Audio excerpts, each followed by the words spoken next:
As senators, we cast many votes during our time here. I've cast over 13,200. Each one of those votes is important, but a vote to convict or acquit the president on charges of impeachment is perhaps the most important vote a senator could ever cast. Until now, it's happened only twice in our nation's history, and it's something that should never be taken lightly. Now, President Trump has been charged of committing, according to the Constitution and in these articles, high crimes and misdemeanors for requesting a foreign leader investigating his potential political opponent, and number two, obstructing Congress's inquiry into those actions. For this, we're asking to permanently remove him from office. As a judge and juror, as we all are, I first ask whether the charges rise to an offense that unquestionably demands removal from office. If so, I then ask whether the House proved beyond a reasonable doubt that it actually occurred. The House's case fails on the first of those questions. The President's request is not impeachable conduct under our Constitution. A president isn't prohibited by law from engaging the assistance of a foreign ally in an anti-corruption investigation. The House tries to make up for this hurdle by suggesting that subjective motive, in other words, political advantage, can turn on an otherwise unimpeachable act into an act that demands removal from office. I won't support such an irreversible break from the Constitution's standard for impeaching a president. The Senate is an institution of precedent. We're informed and guided by history and the actions of our predecessors. But our choices also actually make history. These days, that can be difficult to keep in mind. A rush to convict or acquit can lead to cut corners and overheated rhetoric. We're each bound by our oath to do impartial justice. As President pro tempore of this institution, I recognize that we must also do justice to the Senate and to the republic that this Senate serves. This trial began with a full and fair debate on the rules to guide our process. We considered and voted on 11 amendments over nearly 13 hours. Consistent with precedent, the Senate adopted rules allowing the same length of time for arguments and questions as was agreed to unanimously in 1999 Clinton impeachment. Consistent with precedent, we engaged in a robust debate on calling witnesses and pursuing additional evidence. We've sat as a court of impeachment for over 70 hours. The final vote will be the product of a fair and judicious process consistent with precedent of the Senate. I cannot say the same of the articles of impeachment that we're considering today from the House of Representatives, which has the sole power of impeachment. After 9 days of presentation and questions, and after fully considering the record I'm convinced that what the House is asking the Senate to do is constitutionally flawed and dangerously unprecedented. The House's abuse of power article rests on objectively legal conduct. Until Congress legislate otherwise, a president is within his authority to request that a foreign leader assist with anti-corruption efforts. To make up for this, the House of Representatives' abuse of power theory rests entirely on the president's subjective motive. This very vague standard cannot be sustained. The House offers no limiting principle of what motives are allowed. So, under such a flexible standard, future House of Representatives could impeach presidents for taking lawful action for what a majority thinks are the wrong reasons.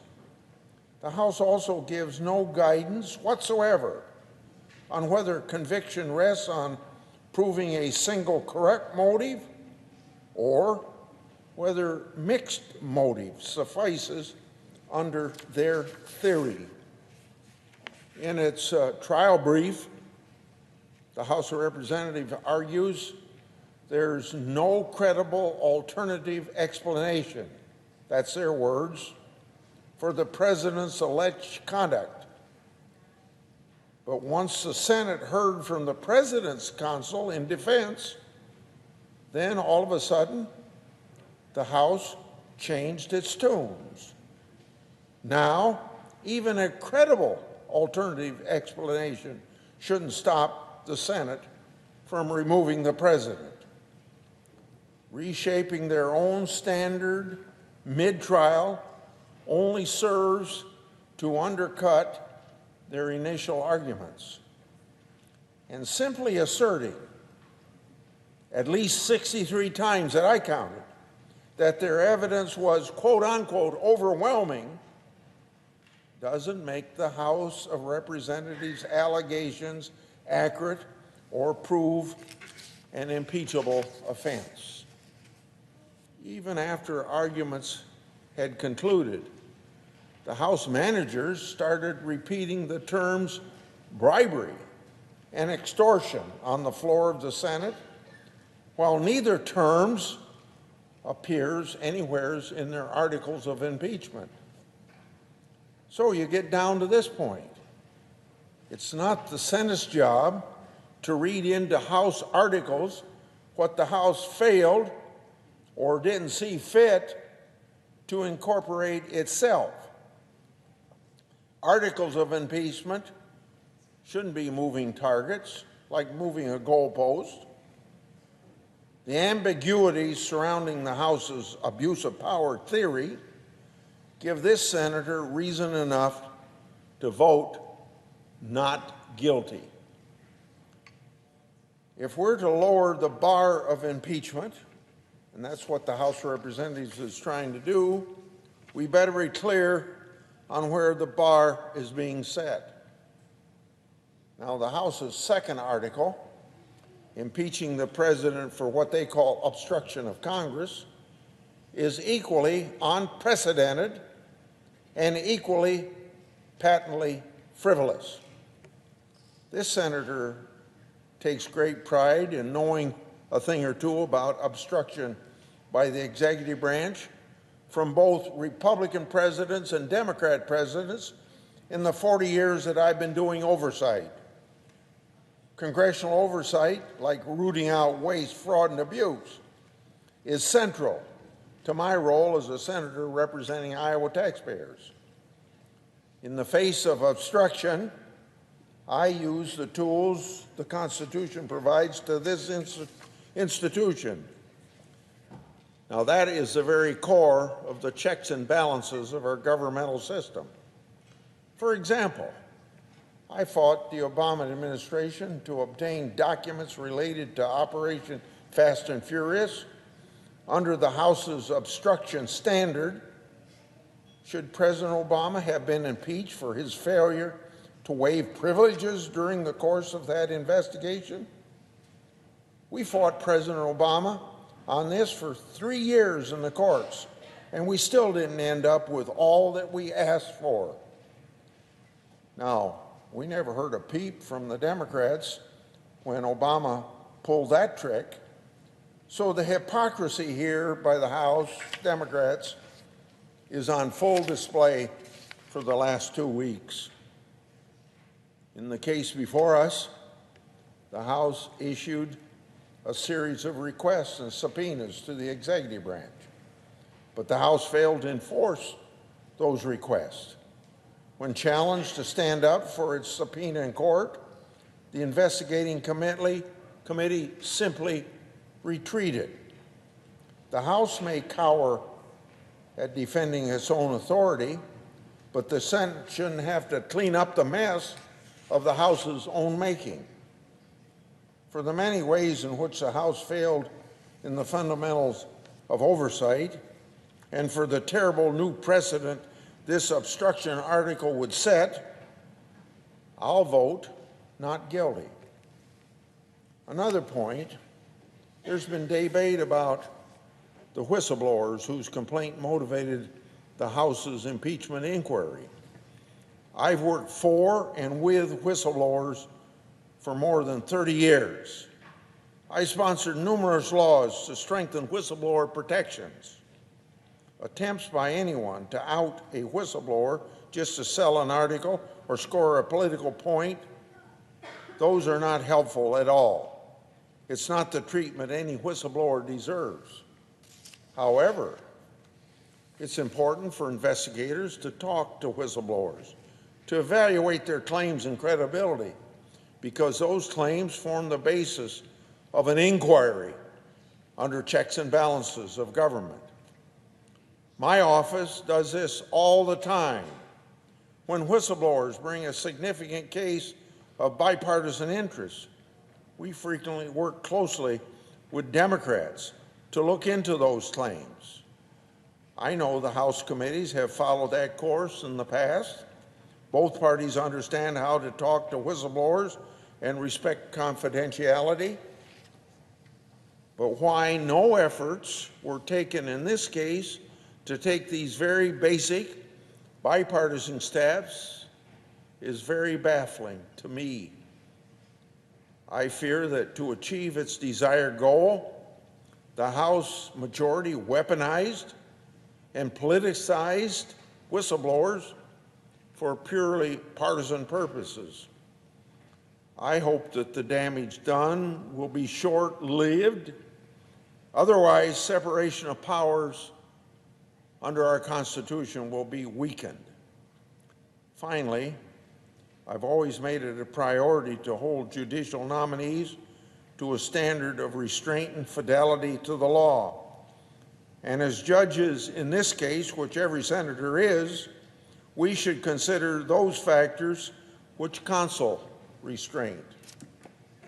These articles came to the Senate as a product of a flawed, unprecedented, and partisan process.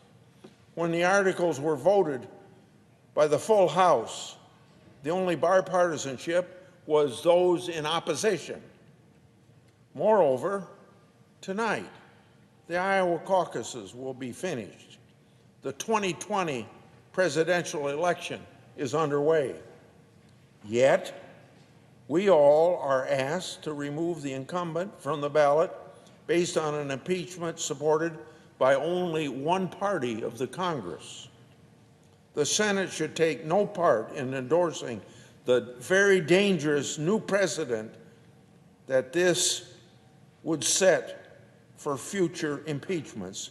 We know we need no new normal when it comes to impeaching a president. We've got precedents of the past that should be followed, and they haven't been followed. We've had more than 28 pages of evidence.